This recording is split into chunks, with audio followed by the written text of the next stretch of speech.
you ever noticed that all the examples that tend to be given of modern stories that follow the hero's journey are almost always either fantasy or science fiction? And if they're science fiction, they're usually something like Star Wars that follows traditional fantasy formulas and archetypes. I think that that's fascinating, and so I wanted to explore why I think that is, why the hero's journey works so well for fantasy as compared to other genres.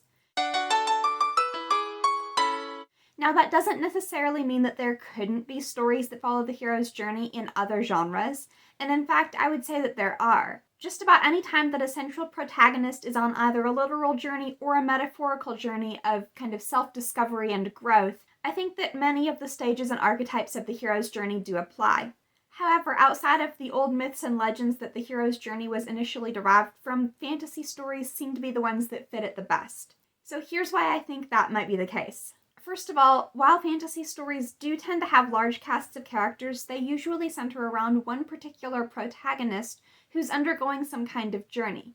That often is a very literal journey, some kind of quest. In other cases, it might be something a little bit more metaphorical, where they stay in one place but they grow and change a great deal.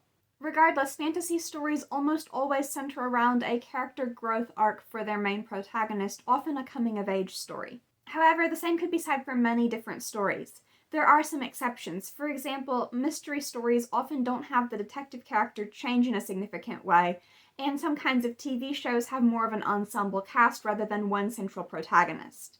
But there are plenty of stories outside of fantasy and science fiction that have a central protagonist who grows and changes over the course of the story.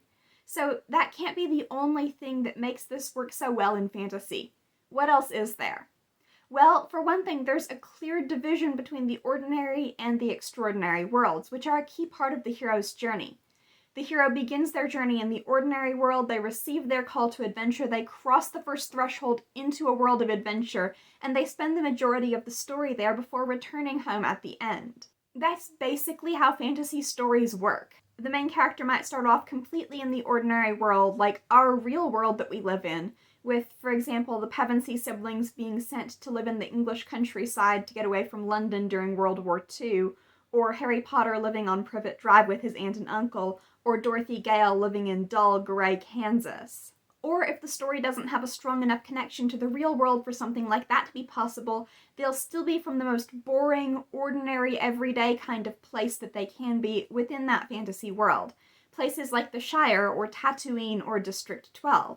When they receive the call to adventure, it pulls them out of that ordinary world and sends them into the world where their adventures will then take place. Another thing that makes the hero's journey so compatible with the fantasy and science fiction genres is that those genres tend to have very high stakes. This is very similar to the old myths and legends that the hero's journey initially derived from, and it gives the hero an opportunity to react to genuinely life-threatening circumstances in which they must grow and change in order to survive. Aside from the protagonists, the supporting characters of fantasy works also fit very closely with the hero's journey archetypes described by Christopher Vogler in his book The Writer's Journey. Now, those character archetypes can appear in all kinds of stories, but they're especially well suited to these fantasy or fantasy-like science fiction kind of stories. In fact, the premises of these stories often make these archetypes pretty much necessary. For example, the mentor archetype is extremely popular in fantasy, and the shadow archetype will typically be fulfilled by the main villain of the story. Protagonists of fantasy works generally make many friends who become allies in their quest and face many obstacles and enemies, threshold guardians, before reaching their ultimate battle with the main villain. And then finally, because of the high-stakes nature of these stories, the return with the elixir moment can be like a literal moment of saving the world, or at least saving large numbers of innocent bystanders. It would be totally possible, of course, to have a realistic story set in the present day that follows the hero's journey, and I'm sure that there are many examples of that.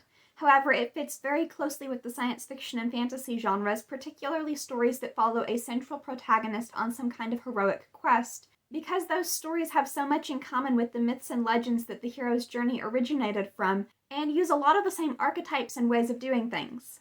I hope that you enjoyed this video and found it to be useful. If you liked this and want to see more from me, be sure to subscribe. I post new videos twice a week on Monday and Thursday.